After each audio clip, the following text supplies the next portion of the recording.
Slavery may have ended physically, but the West continued to enslave African minds through cunning strategies that have lasting effects even today.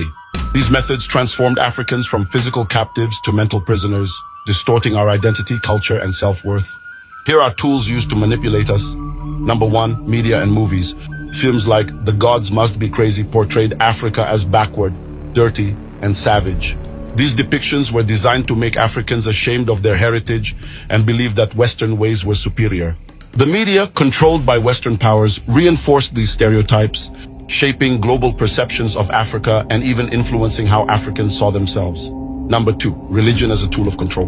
The introduction of foreign religions taught Africans to fear rebellion and submit to authority, weakening the spirit of resistance.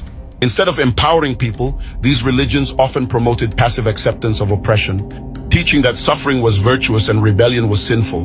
Number three, education systems. Colonial education systems taught Africans that their history and cultures were inferior. By erasing or distorting African history, they created generations of people disconnected from their roots and dependent on Western knowledge and approval. Number four, economic dependence. After colonization, African economies were designed to serve Western interests. This economic manipulation kept African nations dependent on Western countries, ensuring that true independence was never achieved. Number five, cultural erasure. Through language, art, and societal norms, the West imposed its culture while systematically dismantling African traditions. African languages were suppressed, traditional attire was stigmatized, and indigenous beliefs were labeled as primitive. The result, mental slavery. All these tools combined to create a state of mental slavery. Africans were conditioned to see themselves as inferior, to distrust their own people, and to aspire to Western ideals that did not serve their best interests. How to break free? Reclaim our narratives.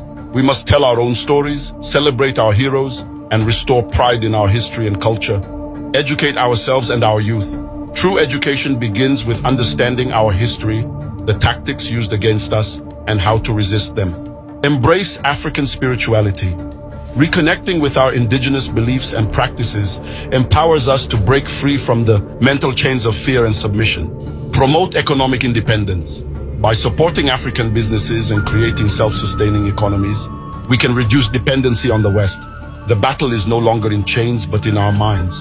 It's time to break free, reclaim our identity, and rise as a united Africa, proud of who we are and where we come from.